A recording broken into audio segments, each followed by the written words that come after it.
Thanks, Rebecca, for that lovely introduction. For those of you who have been paying close attention to the SANS syllabus, you might know that my colleague John Scott Railton was originally scheduled to give this talk. He unfortunately couldn't make it, so thanks to the SANS team for accommodating me at the last minute. And for those of you who came to DC expecting to catch up or meet my colleague John Scott Railton, apologies. I'll try and substitute as best I can for his award-winning personality, let's say. So the title of my talk today is Cybersecurity is Geopolitical, Lessons from the Fight Against Mercenary Spyware Proliferation. I'm Bill Marzak from the Citizen Lab. What is the Citizen Lab? So we're a university research lab at the University of Toronto. Here's a picture of the building in which we are housed. It's the Munk School of Global Affairs, Political Science. But of course, I'm a computer scientist. And this is sort of emblematic of the multidisciplinary, interdisciplinary approach that Citizen Lab takes to its work. So what is our work? Well, one of the things we do is we study novel technological threats to human rights. So sort of the intersection of human rights and technology, new technologies. So this includes things like censorship. This also includes things like targeted threats, which is our term for spyware, hacking, phishing. And we focus on these threats where the attacker is very powerful and well-resourced, but the victim might not be. So they can't just go hire FireEye or something like this, right? They might be journalists, dissidents, human rights activists, et cetera. And so this is some of the things that we do at Citizen Lab. And I study this mainly from a computer science perspective. But first of all, I mentioned this phrase mercenary spyware. So in the rest of my talk, here's the sort of rough agenda. I'm going to start by defining what we mean by mercenary spyware. How is this different from regular spyware? How is this different from companies selling products? I'll then delve a little bit in, because I do a lot of the technical stuff at Citizen Lab on targeted threats. I'll delve a little bit into how we track this, how we detect this, how we study this. I will then sort of pose the question, well, right, this is clearly a technical problem, right? We're dealing with spyware, taking advantage of security vulnerabilities in people's devices. Can't we just fix the vulnerabilities? Can't we just put in mitigations, right? Maybe. But also there's an interesting political dimension, an interesting regulatory dimension to this problem that I'll get into in the last phase of my talk. So let's kick it off. What is mercenary spyware? So I'm going to define this through an example. And I'm going to tell you about the first ever report that we did at Citizen Lab looking at the mercenary spyware industry and mercenary spyware company. And this was way back in the year 2012. Gosh, that's probably what, 11, 12 years ago right now. So what was going on in 2012 in the world? Well, to put you back in the frame of mind, I'll remind you of some of the big trends in 2012. This dude, Joseph Kony, was everywhere, right? Kony 2012. And if you weren't watching Kony 2012, you were probably listening to some of the popular songs, Gangnam Style or Call Me Maybe. You might have been paying attention to politics. It was an election year. This was roughly halfway between the Obama's big mustard on hamburger scandal and the tan suit scandal, and of course Mitt Romney and binders full of women was all on the late night shows. Seems like a more lighthearted, innocent time, right? Well, actually, other things were going on too.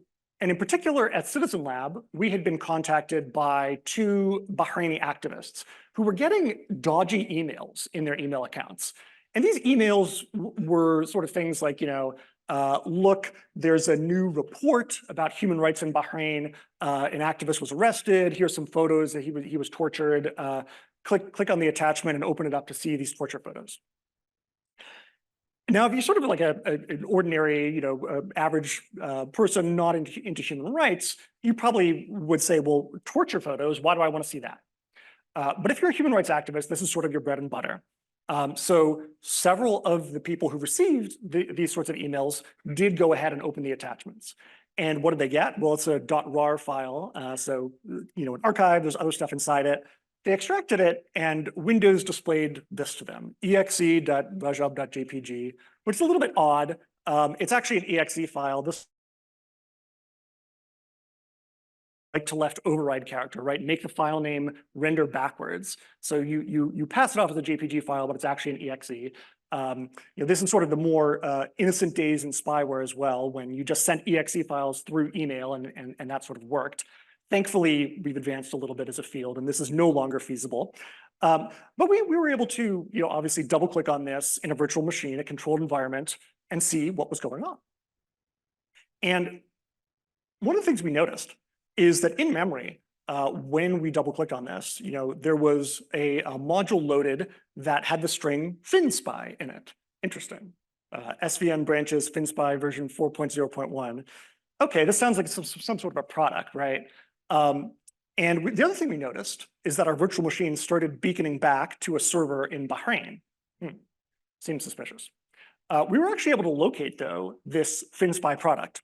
It was a product that was sold by a company called FinFisher, a sort of German-UK hybrid company, also known as Gamma Group or Gamma International.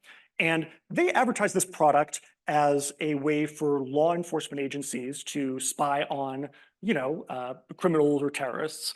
And the sort of functionality of the spyware is that pretty much, once it was installed on the computer, allowed the operator to do really anything. See any sort of files on the computer, turn on the mic, the webcam, take screenshots, screen record, access passwords, keylogger, you name it. And of course, FinFisher said, look, law enforcement agencies, you have this problem. Your suspects are going dark. You need to overcome these new forms of encryption and higher security standards. You need to hack your targets and read the messages that they're sending, intercept the calls that they're having before the encryption is applied or after they're decrypted. And this was sort of their sales pitch at the time. So obviously we published at Citizen Lab this report of these two individuals, Bahraini activists, who were very much not criminals and terrorists. In fact, one of the targets, Hussein Abdullah, lives in DC. He runs an advocacy organization here. The other one lived in the UK, Alat Shahabi. And so these were people in the United States and the United Kingdom being apparently spied on by the government of Bahrain using this product. Not criminals, not terrorists. So being used outside of the scope of the marketing, or as we would consider at Citizen Lab, an abuse of the surveillance tool. So we published this report, and the company sort of came out and responded in the media. And this dude, Martin Munch, at the time was the director or CEO, if you like, of FinFisher. And he sort of said, well, look, any product can be abused. We live in a world where you can waterboard someone with a can of Coca-Cola, or you can torture someone with a car battery, right? So if that can happen, it's no surprise that, surveillance tools, they can be abused, whatever. So this was sort of the response of the industry. Well, look, it's not our problem. We sell to the government does what they want, and we absolve ourselves of any responsibility. So we continued digging in and researching this company. One of the features of commercial spyware, obviously, is you build a product like any company, and you try and sell it to a lot of different customers. So it wasn't just Bahrain. We were able to, and I'll explain a little bit how we did this later, do internet scanning, internet fingerprinting for that server in Bahrain it was beaconing back to, and we found servers all over the world indicating that governments, in essentially every continent except, I guess, Australia and Antarctica, were using this spyware. And you look at these countries and you say, well, Turkmenistan, right? Like that's sort of, a country, I think colloquially known as the North Korea of Central Asia, where you wouldn't really expect much legitimate usage of this sort of product to be happening. And other countries, that have dubious human rights records here, Egypt, Saudi Arabia, Ethiopia, et cetera. So this was, quite interesting.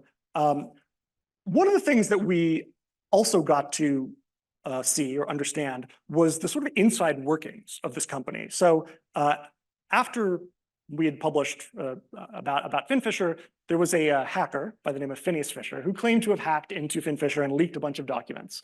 And one of the things that they were able to leak was the support portal. In other words, FinFisher maintained a website where customers in these governments who had purchased this product would go to file support requests. Like, hey, I'm having a problem generating your Android spyware Trojan. I received this error. Can you please help me? And then the response from FinFisher would be like, oh, well, we had a Skype session with the customer and fixed it. We generated an Android Trojan for them, right? So this is not really a situation where the company is sort of selling a product and that's that, right? No, there's ongoing support, there's ongoing updates. customers say like, oh, well, we're trying to infect this target. We need some help. Can you give us a suggestion? What we're trying, it hasn't worked. Or, oh, the new version you came out with, we're unable to infect a target. We need support. I'm trying to do something with your spyware. Can you help me out? Like I'm trying to upload a file to a target and run a random file on their computer for whatever reason. Can you please help me do that? So this is sort of an example of the sort of back and forth, the ongoing support.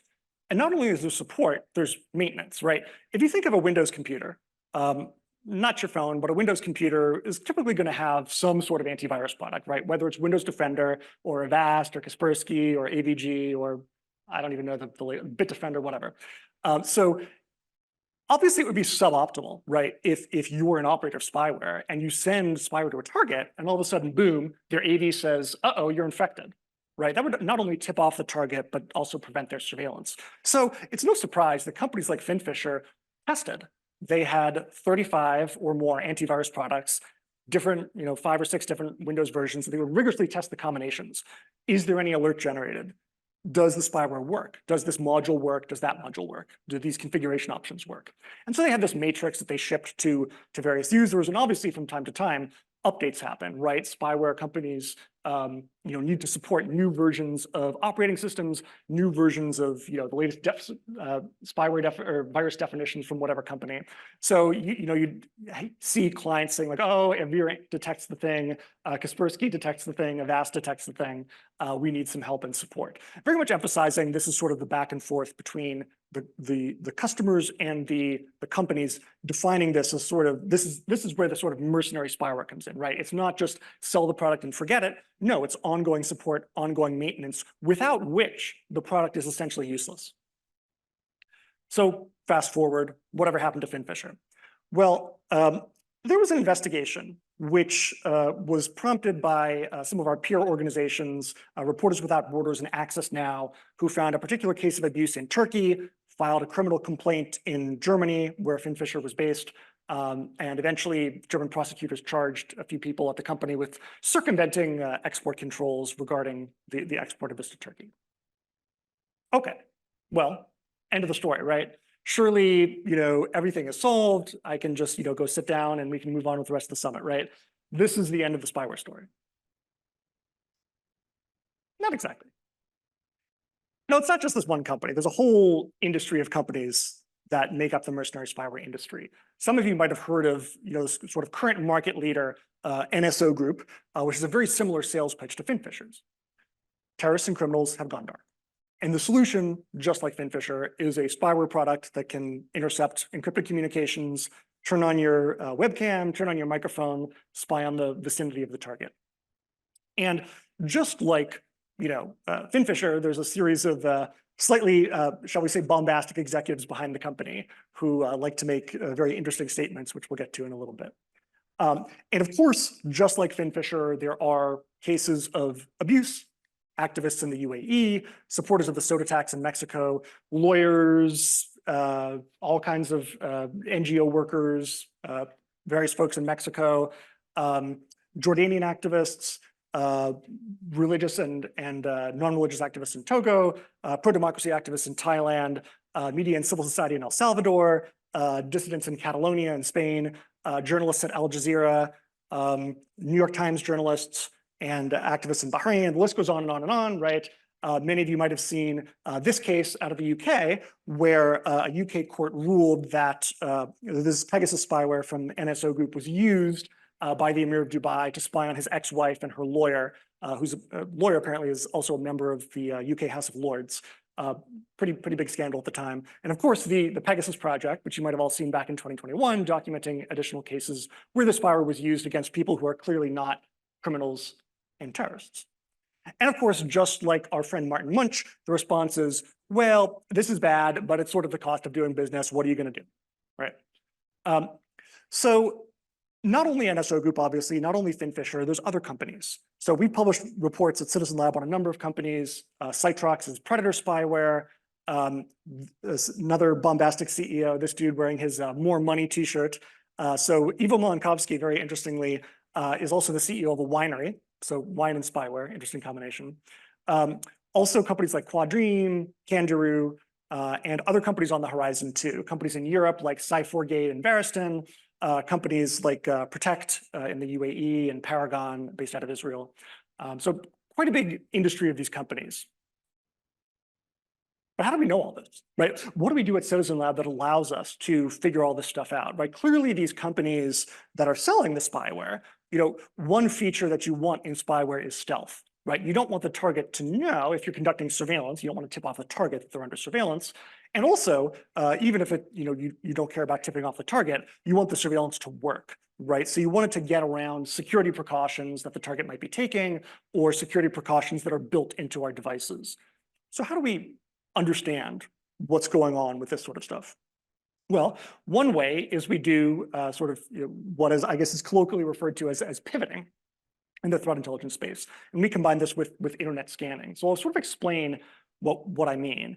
But basically the idea behind pivoting and internet scanning is you're able to find one or a few instances of something and then sort of enumerate all the instances. Like former commander-in-chief and cyber expert Ronald Reagan said, if you've seen one spyware actor's command and control server, you've seen them all. So an example, back in 2016, another activist, this time from the UAE, contacted us at Citizen Lab, Ahmed Mansour, who's now in prison in the UAE for, I guess, sending a tweet or something, said, hey, Bill, I think I'm being targeted again. I got a dodgy SMS. This time, not torture photos, but secrets about torture, and a dodgy looking link, right? So obviously, you can sort of click on this link, right, and see what the response is. And if it's spyware, presumably the first response is going to be an exploit. But if you keep clicking on it or you send requests to invalid URLs on the same website, maybe you'll get back something distinctive or interesting that you can build a fingerprint on, right? So essentially, that's what we did. We took this link that was sent to Ahmed Mansour, which turned out to be spyware, and we're able to elicit the server to send back a distinctive blob of code, which you can see here, which is an interesting redirect to Google. Now, the behavior of redirecting to Google is not interesting, but the specific implementation of it is, right? You can see like, okay, well, this is HTML code. It's all on, in this case, all on one line. It's not, none of the HTML tags are capitalized. Of course, capitalization unimportant in HTML. There's two, redirects to Google and meta tags. There's like a space after the URL before the ending slash. So all of these are distinctive features, right? That someone sat down on a keyboard and typed this out. Right. This is not, like something that is, oh, there's only one way to redirect to Google. No, there's thousands of ways that you could redirect to Google. But we zeroed in on this particular way that the server was returning to us. So once we have something like this, we can either do our own internet scanning, ping all the, well, not ping, but scan all the IPv4 addresses with ZMAP, or use existing scan data provided by a service like Census or Shodan or other such services, RiskIQ. And what you can do from there is build this sort of fingerprint and understand, enumerate all of the IPs on the internet which are producing that fingerprint. So in this case, we took that website that was sent to Ahmed Mansour, sms.webav.co, and linked it to a total of 273 IPs. Now, once you have a large number of IP addresses like this, you can start asking questions like, well, how did these IP addresses behave in the past? You can look at historical data on Census, for example, or Shodan. And we found that there were 41 of these IPs which earlier returned a different fingerprint. And then we were able to ask the question, well, what else returned that same fingerprint number one? And we found 160 IPs. And this is sort of how we did the attribution back to NSO Group in this case, because there were 3 IPs which were pointing to domain names registered by NSO Group, NSOQA.com, QAandQA.com, and mail1.nsogroup.com, which we were able to link back to NSO Group via the corporate registry. So that was pretty cool, and a nice example of how we can do attribution this way. But also, you can not only go back in time, but you can monitor these IPs' behavior in the future and potentially understand how the threat actor's infrastructure evolves over time. So we at Citizen Lab, obviously, we had done this, report about Ahmed Mansour in 2016. We found these 273 IPs. We published some details saying, look, there was this distinctive response, and that was how we did the fingerprinting. So obviously, the response, from the spyware company is, well, you did this, well, we'll stop doing that. So NSO Group changed their servers to return a blank response instead of returning this distinctive response, right? Like a blank response, no content, that seems a little bit harder to fingerprint, right? Because there's nothing there, it's just a blank response. Actually, there is something there because they were doing this over TLS. So there was some properties of the TLS handshake, right? You can see the certificate that's reported back. You can see properties of the TLS handshake. You can see the JARM hash. You can understand the packetization of the TLS handshake and everything like this, cross-layer behavior. So there's a lot of ways that you can fingerprint TLS. So we were able to do this. And we were able to trace these 273 IPs through another group of more than 1,000 IPs over a period of a few years, which had this distinctive TLS behavior. Then the next predictable response is, okay, well, we're not going to have any ports open on our infrastructure, right? We're going to institute TCP port knocking. So if you do a scan without having done the port knock, in theory, our server will not send a response, and you won't be able to fingerprint it, right? So that seems pretty good. But actually, there's a way around it. Because of the particular mechanism they were using for port knocking, we were actually able to understand and enumerate these servers. And we haven't really described that publicly. We don't want to give away all of the sort of trade secrets on stage here. But it's still possible, even with some of these extreme measures, to find ways to fingerprint and enumerate the servers. Another thing we do, in addition to this sort of internet scanning and pivoting, is log analysis, or perhaps some people might call it mobile forensics. So what is this? Well, there's sort of two ways we look at this problem, right? You obtain logs or forensics from a mobile phone, and then you examine them to look for things. Well, what are you looking for? Well, you can do sort of a top-down analysis, right? You can say, look, I am pretty sure this phone was compromised because it received this SMS, which has a link to some spyware company's infrastructure, and the person clicked on it. So let's do a timeline analysis. Let's see what happened right after the click and understand the footprint of the spyware in the logs. What sort of logs does it leave? Or maybe you get really, really lucky and you get an actual binary sample of some spyware code, and you can pop it into Ghidra or IDA or whatever and reverse engineer it and understand exactly what files it's touching and what things it's doing that might leave logs.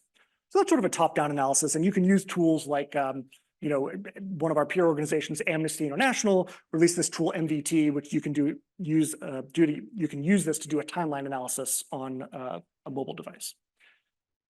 There's also the potentially more interesting type of analysis, which I'd refer to as a bottom-up analysis, where you're looking for what we call implausible artifacts in logs. So you're doing sort of a holistic analysis of the device. You're saying, well, wait a minute, in all benign cases, or in most benign cases, this log file should look like that. But in this case, it looks like this. And that's suspicious, right? So then you can analyze that and understand if there are traces of spyware, if that implausible artifact is representative of some sort of spyware. And we've detected sort of heretofore unknown spyware this way. So what is an implausible artifact? I'll give you a couple examples. I can't give you like all the really juicy examples, right? Mobile forensics, in addition to sort of having the property of, well, if you reveal your signatures publicly, then the adversaries will adapt, also has the property that mobile devices are not devices that we have full access to, right? Like I can't get my iPhone and extract every single file on it. Why? Well, because Apple prevents me, right? The way iOS is designed is only designed to allow the user access to a subset of that information. And this also serves a privacy purpose, right? Like if someone snatches my iPhone, they can't necessarily dump everything from it unless they have a very expensive, zero-day exploit to break through, or to essentially jailbreak the phone. So not only is the issue, well, threat actors might adapt, the issue is, oh, well, if you demonstrate a forensic methodology that can extract private information from the device that Google or Apple or the phone manufacturer doesn't want you to extract, there's a risk that the operating system changes to make your forensic analysis infeasible. And there was a great example of this with, so I mentioned MVT, Amnesty International's tool, a little bit earlier. They also had an interesting feature of their tool, which would process a particular file on the iPhone, which contained a list of all iCloud accounts that had ever interacted with the device. And once this was sort of publicized by this tool, the very next version of iOS conspicuously removed this file preventing users from inspecting it. So you got to be a little bit careful what you talk about with mobile forensics, because not only because of the threat actors, but also because of the device manufacturers and the sort of privacy design behind these devices. That said, I can give you a few examples of implausible artifacts that have been fruitful for our analyses. So there's this somewhat interesting directory, I suppose, on the iPhone, private VerityDB, Apple XPC role account staging. It's normally used for things like iOS updates or developer tools, but it also, for whatever reason, for a time, was popular with threat actors. So there were threat actors like NSO Group, Quadream, the UAE's homegrown Project Raven. They loved this directory for whatever reason, 3 different threat actors at least. So you could essentially do a holistic log analysis of the phone and say, well, let's check all the log artifacts we know about and see whether there's evidence that at any point in the past, some binary ran from this directory which should not have been running, which is not an iOS update binary, which is a very specific name, or developer tools binary, which is a very specific name. So this was sort of helpful in discovering unknown types of spyware just based on this directory. Also, of course, binaries running from /tmp or arguments, binaries running with arguments that have configuration files or whatever in /tmp is a definite red flag. And of course, the famous recent example of this is, for those of you who pay attention to sort of mobile hacking campaigns, you'll have seen Kaspersky's very interesting report on Operation Triangulation, suspected Western hacking operation against Kaspersky.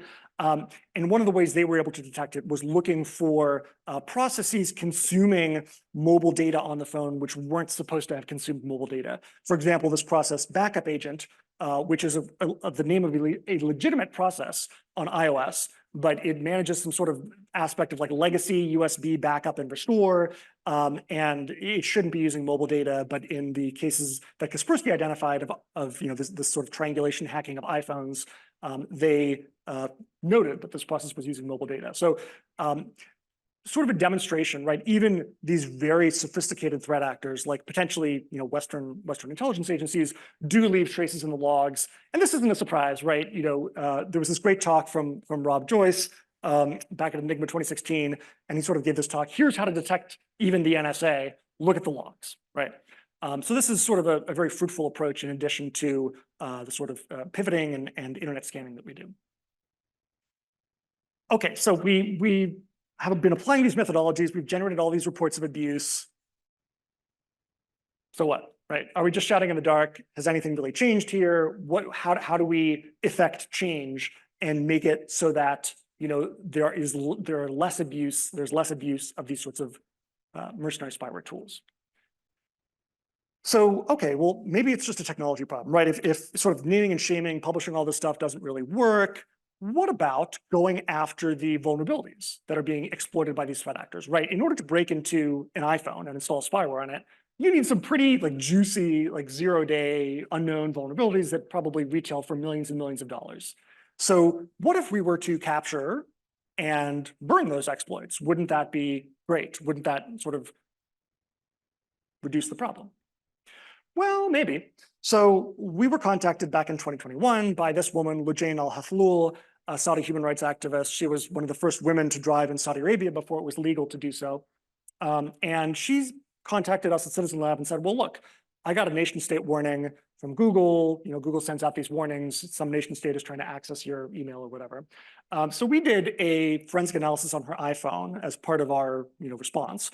And we were able to obtain copies of a fairly sophisticated zero-click exploit, which had failed to self-delete from the phone and was still resident. So there were these dodgy PDF files that had been sent via iMessage, which, when they were rendered by the iMessage preview generation feature on the phone, caused Pegasus to be installed on the device. So we were able to obtain these files. They were just sort of sitting around in the iMessage attachments directory, disclosed it to Apple, and also shipped it to Google Project Zero, who did a great analysis. So we burned this. This was a very successful vector that was used all throughout 2021 by versions of Pegasus. Clearly a lot of tradecraft went into this a lot of love and tradecraft went into this exploit. For those of you who look at the analysis, you'll know that sort of rather than the sort of standard, oh, we just pop iMessage to open a web browser and do a traditional web browser exploit, the hackers actually very cleverly made the JBig2 decompressor parser for PDF loop in a way that they were able to build a virtual CPU with JBig segment commands, JBig2 segment commands. Very technically fascinating. A lot of work went into this. Very, very valuable exploit, right? So we burned it, and what happened next? Well, it wasn't as successful as we hoped. NSO was back in January 2022, just a few months after this was burned in, September 2021, with a new exploit. And instead of targeting iMessage, this time they were targeting the Find My Device or Find My Friends app. So this somehow got fixed. We didn't actually capture this one, but then NSO came out with another zero-click exploit in June involving the Find My, another weird issue with the Find My app, as well as an issue with iMessage attachment processing. They sort of combined these two phases together, which was quite interesting. Then in October, they swapped out the Find My phase for a HomeKit phase to have another new zero-click chain, which worked through early versions of iOS 16. And then the most recent one, September 2023, we actually were able to capture another one of these zero clicks, which we refer to as BlastPass, which included a malicious WebP file as well as a Blastdoor sandbox escape and also a HomeKit phase for good measure. So this is sort of colloquially referred to as the WebP 0-day. A lot of very sophisticated exploits, and this pipeline, just keeps going.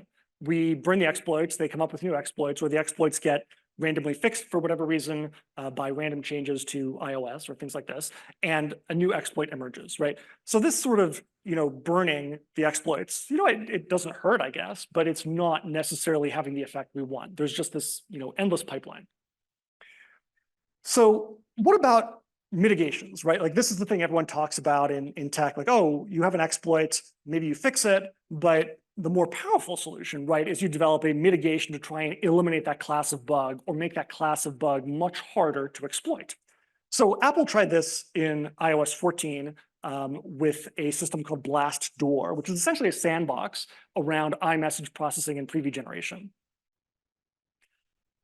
Now, in theory, right, a sandbox is just another thing you have to get through, right? It increases cost, it increases development time, and that's good.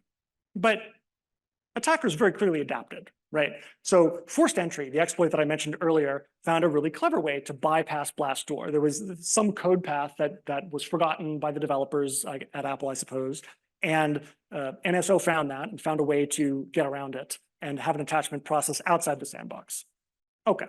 The other approach is, well, you can break out of the Blastdoor sandbox. It turns out that there are, potentially several ways to break out of the Blastdoor sandbox because Blastdoor is interfacing with very low-level libraries on the phone.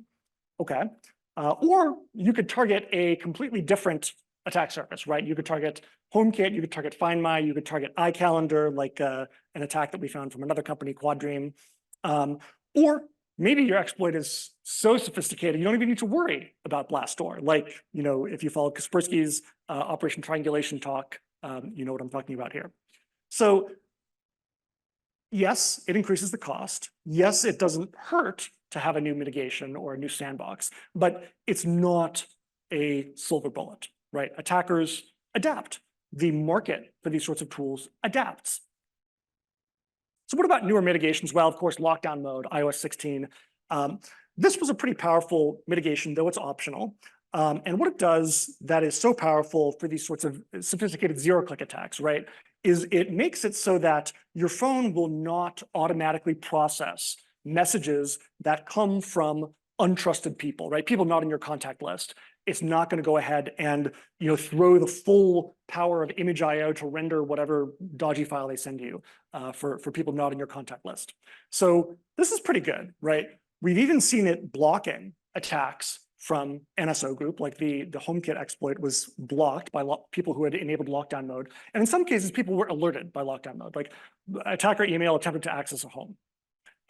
Furthermore, even the most sophisticated, iOS attack, Operation Triangulation, which Kaspersky reported on, would have been apparently mitigated by lockdown mode. In other words, people with lockdown mode on could have been targeted, but would not have been successfully infected. So this actually does change the game, right? This sort of disrupts the preferred current way that threat actors get onto iPhone devices without convincing the target to click on, let's say, torture images. But it's a sort of a narrow mitigation in some sense, right? You're dealing with iMessage. You're dealing with Apple services. Yes, these are on every phone, but there's a lot of stuff that's also on every iPhone, right? And a lot of people use, WhatsApp or Signal or the Gmail app or something like this, right? So there's other surfaces which lockdown mode, this sort of mitigation against processing untrusted messages from untrusted individuals does not apply. So there's always ways around it in some sense. But one interesting point, right, about lockdown mode, is sort of an individual optional feature. But the way that I look at it is sort of, well, yes, maybe it's marketed as a way for individuals to turn this on and become safer themselves. But really the problem that I think it's solving is the problem of these companies that are trying to build solutions to hack thousands of devices. So thousands of devices, all running the latest version of iOS, hacked in the blink of an eye, right? And if people are running lockdown mode here and there, then this sort of disrupts that capability, especially if, as this feature evolves from an optional feature, hopefully to a sort of more standard feature. So, definitely some promise here for mitigations. Now, what about notifications? This is another technical solution that's been tried. So, of course, Google has these state-sponsored notifications, and Apple in 2021, in response to this forced entry exploit, began sending notifications to people who had been hacked or targeted with Pegasus and forced entry, and gradually sort of expanding this to other threat actors that were also abusing Apple services to hack people's devices. So this was pretty shocking when it came out, right? There was this notification that went out to, I don't know, thousands of people in more than 150 countries about this sort of fact that they had been targeted or hacked with Pegasus or other types of mercenary spyware. So this was quite a shock to the industry, and I think NSO Group was a little bit shocked at this. They apparently stopped. We never saw any deployments of forced entry after this. So it seemed like maybe they were trying to sort of put some distance between themselves and forced entry, trying to feel out this brave new world of notifications. So Apple's continued this notification. So we've seen notifications in 2021, 2022, 2023. There's probably even more dates too, and these are sent out in batches. But what we've seen in terms of the response from threat actors is, well, okay, there's notifications, but what can you do, right? We're selling this product. We're selling this to governments. Governments are using it. Maybe targets are getting notified, maybe they're not. But the notification just says, right, like state-sponsored attackers may be targeting your phone. Who are the state-sponsored attackers? What are they targeting your phone with? Was the phone hacked? What's the attribution, right? So in some sense, there's a little bit of ambiguity here, which can be potentially useful and may make these less effective from the perspective of deterring threat actors, even though they're still effective from the perspective of getting users to take additional precautions. So there was this interesting case in India recently where opposition MPs got these notifications from Apple and said, it's the Indian government, right? We accuse the Indian government. Well, the Indian government said, well, maybe it's China. Let's investigate, right? Could be China. Who knows? And also could be triangulation. Who knows? The fact that there's so many different players attacking iPhones that might be being notified about creates the sense of ambiguity and makes these notifications less of a deterrent, although they're still useful for individuals taking precautions. So what's the solution? Tech solutions sort of work a little bit around the edges maybe, but what's been effective or what might be effective in the future? And the answer, I think, lies in policy and regulation. So we saw some very, very early attempts back with the Finfisher research in 2012 and sort of traditional export control agreements and arrangements like the Wassenaar arrangement. So the Wassenaar arrangement, originally designed for sort of dual use physical technologies for nuclear proliferation was amended to include technologies for intrusion tools, exploits, spyware, things like this. Now, predictably, this was implemented by a few countries, but there was backlash in other countries. Of course, security researchers said, well, as part of my defensive work, I need to exchange copies of, proof of concept exploit code or information about vulnerabilities with people across borders within my organization or with peer organizations.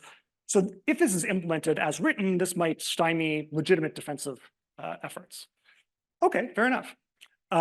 Additionally, in countries that did implement it, the implementation was sort of not what you would really desire. So Hacking Team, a company that was sort of big at the same time as Finfisher, was actually licensed by the Italian government. They got one license that said, you may export anywhere. So if governments are going to sort of shirk their responsibility to review these exports, maybe this is not really the ideal mechanism here. And of course, what did eventually cause Hacking Team to lose its license was not any sort of revelation about abuse of the tool, but it was this tension between Egypt, a Hacking Team customer, and Italy regarding the murder of an Italian student in Egypt. Again, not related to the spyware itself, but related to these sort of diplomatic tensions and international relations. So this sort of led a shift, right? Rather than regulate technology on the basis of what it can do, you regulate the companies or the individuals that are involved in these sort of mercenary spyware enterprises, right? Like you can look at the technology on its own and say, oh, that's bad, that's good. But what really drives the proliferation, right, is the fact that the technology is packaged along with this sort of service and updates and support. And it's the sort of whole package rather than just the technology, which is really allowing governments with potentially not very good technical expertise, these incredible capabilities.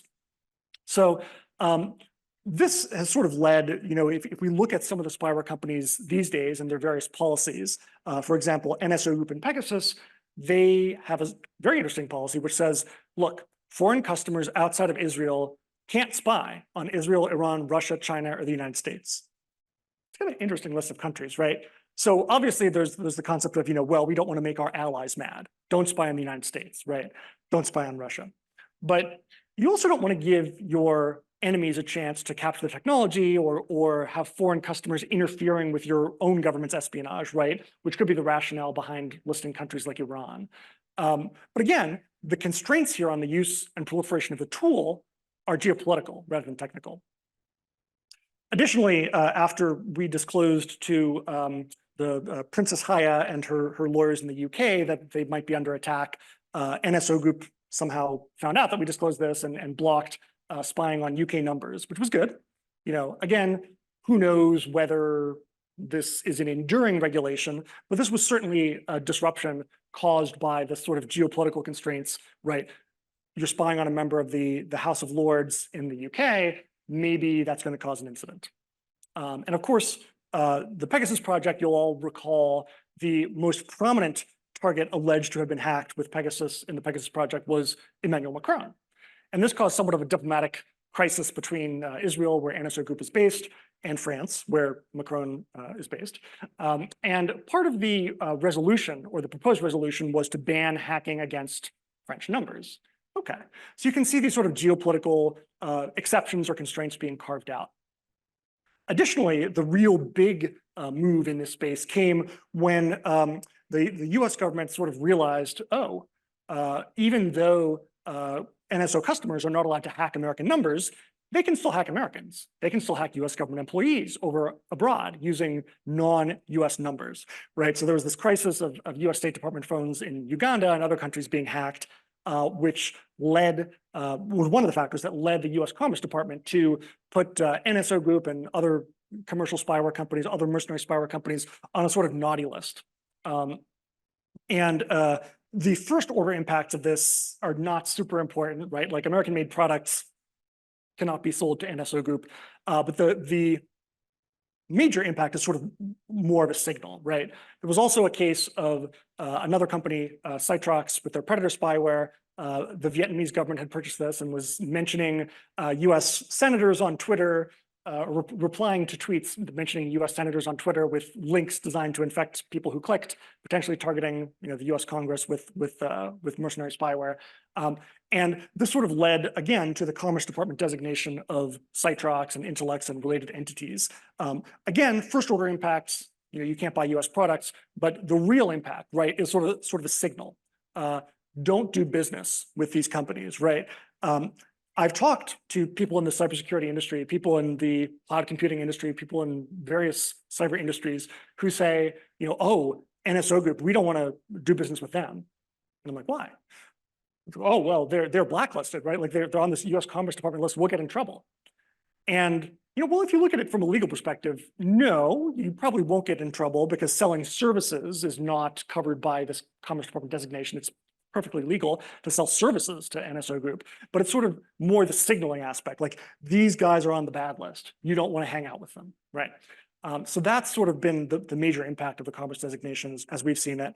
And there's also been other steps the US government has taken, like the Biden executive order, trying to prevent US government agencies from becoming customers of the mercenary spyware industry, to try and cut off some of the customer base. But these have been sort of positive steps for sure. But remember, any sort of step which can be undertaken with the stroke of a pen can be reversed by the stroke of a pen. So this sort of shows a need to develop more enduring strategies to go after this sort of proliferation of these tools, right? Building sort of bipartisan constituencies, looking at using levers from the Treasury Department, the Department of Justice, other sorts of techniques which are used against, for example, Iranian, Chinese, Russian threat actors, like targeting specific individuals, targeting specific financial flows. So again, technical solutions provide some benefit, but the main success that we've seen has been these sort of geopolitical constraints and government regulation. So with that, I'll conclude and happy to answer questions if we have time or questions during the coffee break.